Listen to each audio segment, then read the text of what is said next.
Bütün ali təhsil ocaqları arasında UNEC-in mənim qəlbimdə xüsusi yeri var. Baxmayaraq ki, başqa ali məktəbin məzunuyam. Bunun üçün iki səbəb var. Birincisi, ən çox məni tədbirlərə dəvət edən universitet UNEC-dir. Sağ olsun. Yeri gəlmişkən bir maraqlı hadisəni danışım. Deməli, bu ildən bəri konsultasiya və təlimçilik fəaliyyətinə yanaşı mentorluq fəaliyyətindən də başlamışam və bir gənc mənə müraciət edib mentorluq sessiyasına. Onunla görüşən zaman məlum oldu ki, mən vaxtı ikən neçə il əvvəl sabah qrupları tələbələri arasında çıxışımda o da auditoriyada olub və orada yaddan saxlayıb məni və ona görə də müraciət edib. Yeri gəlmişkən, indi hal-hazırda, baxmayaraq ki, yaşı 30 deyil, məncə uğurlu beynəlxalq aləmdə miqyasda fəaliyyət göstərən uğurlu startupın həm təsisçisidir. Çox şad oldum. İkinci səbəb. Bir neçə il əvvəl mənim ikinci kitabım işıq üzü gördü. Beynəlxalq Bankla birlikdə maraqlı MBA rəhbəri masaüstü kitabı. Və onu mən kitab nəşr olundan sonra bir neçə rəsmi şəxslərə göndərdim. Bəzi nazirlərə, o cümlədən cavan nazirlərimizə də. Universitet rektorlarına bəzilərinə, bəzi digər vəzifə sahiblərinə. Yeganə reaksiya verən UNEC-in rektoru Ədalət müəllim oldu. Şəxsən əlaqə saxladıq, görüşə dəvətlədik, söhbət elədik. Ondan sonra universitetdə də kitabın təqdimatında keçirdi. Buna görə də videonu ona görə soruşurdum, çəkilirmi yəni?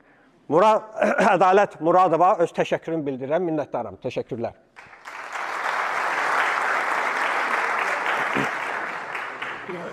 İndi isə mövzumuza keçə bilərik. Hələ eramızdan əvvəl məşhur Yunan filosofu Heraklit deyirdi ki, həyatımızda dəyişməz olan yeganə şey dəyişikliklərin özüdür. İndiki dünyamızda bu daha aktualdır. Yalnız iki slayd göstərəcəm, yormayacağım sizi.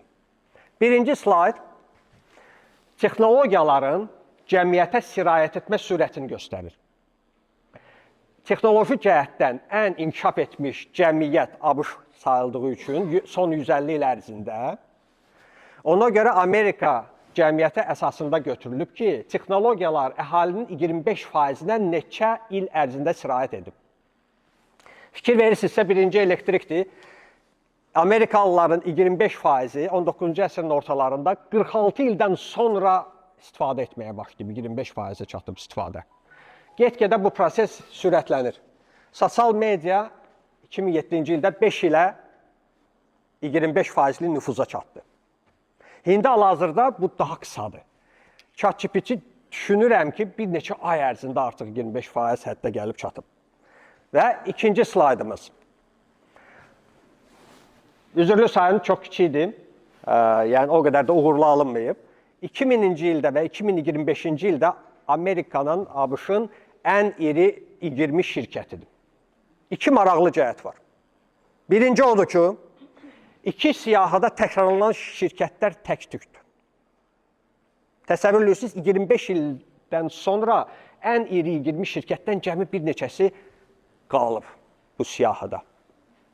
Eyni ilə 25-ci ildə olan aparıcı şirkətlər 20-ci ildəki siyahıda əksəriyyəti yoxdur. İkinci fərqli məqam. Fikir verirsinizsə, 2025-ci ildə şirkətlər çoxsu yaşıldır. Bu texnoloji şirkətlərdir. Artıq texnoloji şirkətlər neft sahəsini, maliyyə sahəsini, istehsalatı üstələyir. Dəyişikliklər barədə danışanda çox vacib məqamdır. Niyə biz, insanlar, cəmiyyət, şirkətlər müqavimət göstərir, dəyişikliyə meyilli deyilik? Bu barədə bir danışmaq istəyirəm. Əsas səbəb ondan ibarətdir ki, şirkətlər və cəmiyyətlər dəyişmək istəməyən insanlardan ibarətdir. Mark Twain'in adına yazılan maraqlı bir ifadə var. O deyir ki, dəyişiklikləri ürəkdən istəyən yeganə şəxs altını islatmış körpədir. Doğrudan da biz dəyişməyə meyilli deyilik. Voltaire'in statını görürsünüz. Özünüzü dəyişməyə çalışın və görəcəksiniz ki, başqalarının dəyişmək şansınız nə qədər aşağıdır. Həqiqət var burada. Niyə görə insanlar dəyişməyə meyilli deyil? Bəzi vacib səbəbləri sizə təqdim eləmək istəyirəm. Səbəblərdən biri, biz özümüzə tənqidi yanaşmırıq. Səhvlərimizi etiraf eləməyə meyilli deyilik insan olaraq. Dəyişiklikləri etmək üçün gərək qəbul edəsən ki, əvvəl etdiyin düzgün deyil. Ya əvvəldən səhvdir, ya indiki yeni şəraitə uyğun deyil səhvdir. Onu qəbul etməlisən ki, dəyişikliklər baş versin. Dəyişikliklərin əksəriyyəti ilkin mərhələ şuurdan başlayır. Şuurda dəyişiklik olmalıdır. Bu dəyişiklik baş verməsə, heç bir şansımız yoxdur dəyişməyə. Digər bir məqam.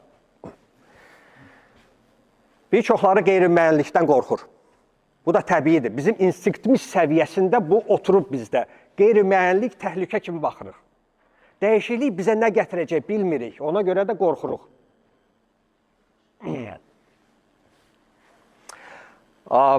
Bir maraqlı bir ifadəyə rast gəlmişdim.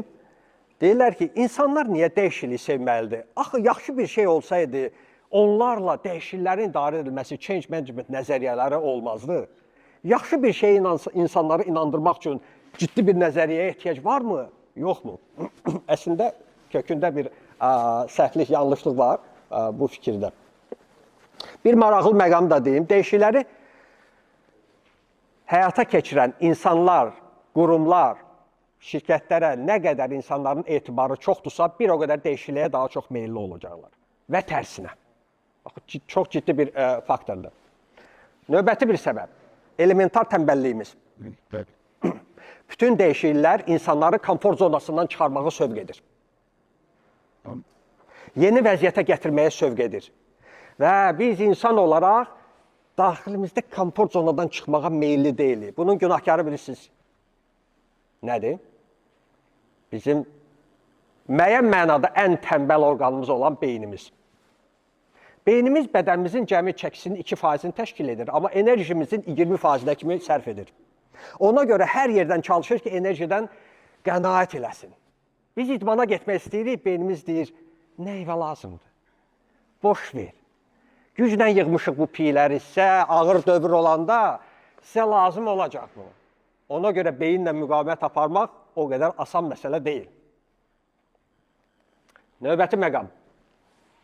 Digərlərlə münasibətləri korlamaqdan qorxurlar təşəbbüskarlar, dəyişikliklərin təşəbbüskarları. Çox qəribə görünə bilər. Çox maraqlı ifadə edib bunu Machiavelli öz məşhur hökmdar əsərində. O deyir ki, dəyişiklikləri həyata keçirən insanlar ən ağır vəziyyətdədir. Niyə görə? Çünki əvvəlki durumdan faydalanan bütün insanlar sizə düşmən olacaq.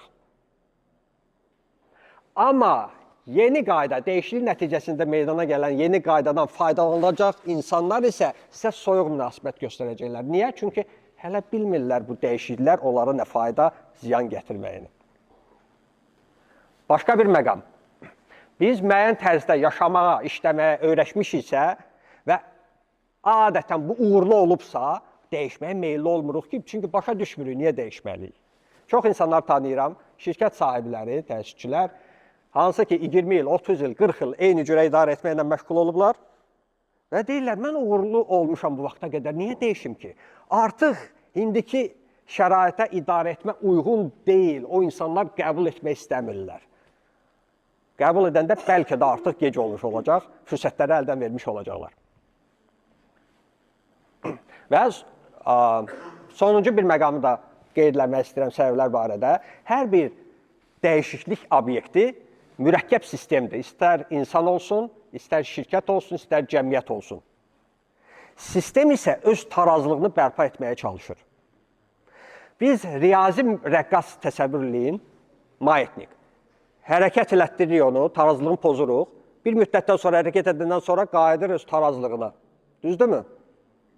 Biz o yeni tarazlığı yaratmaq üçün dilsiz, iradəsiz rəqqası döyür üstə qoya bilərik. Şirkətləri, cəmiyyətləri belə rahat tarazlıq, yeni tarazlıq yarada bilmərik. Dəyişikliklərin uğuru sistemi yeni tarazlığa gətirməkdən keçir. Bunu edə biliriksə, dəyişikliklər dayanıqlı olur. Angela Merkel'in fikrinin tam razıyam. O bildirir ki, Məsələ onda deyir ki, biz dəyişəcəyik ya yox. Məsələ ondadır ki, biz kifayət qədər tez dəyişə biləcəyikmi? Amma sizə xoş xəbərlərim də var. Birinci ondan başlayayım ki, bütün deməyim, bir çoxlarında change management-la bağlı təlimlərdə, kitablarda bu Çin qarğışı qeyd olunub. Səni görüm dəyişikliklər dövründə yaşayasan. Xoş xəbər ondan ibarətdir ki, bu fake-dir. Çinin folklorunda, nağıllarında, kitabında bu yoxdur. Sonradan süni yaradılıb. Çinlilər əksinə böhranı, dəyişikliklərə bir fürsət kimi baxırlar. Yəqin məşhur misalı bilirsiniz. Böhran hieroglifi iki hieroglifdən ibarətdir. Biri təhlükədir, biri fürsətdir. Əslində Yunan dilində də krizis sözü Yunan dilində dönüş nöqtəsi deməkdir. Heç bir pis şey deyil.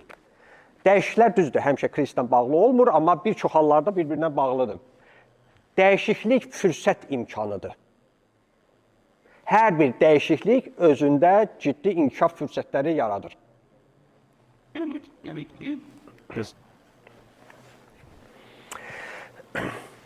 Yapon atalarıyla bizim atalarımız müəyyən oxşar cəhəti var.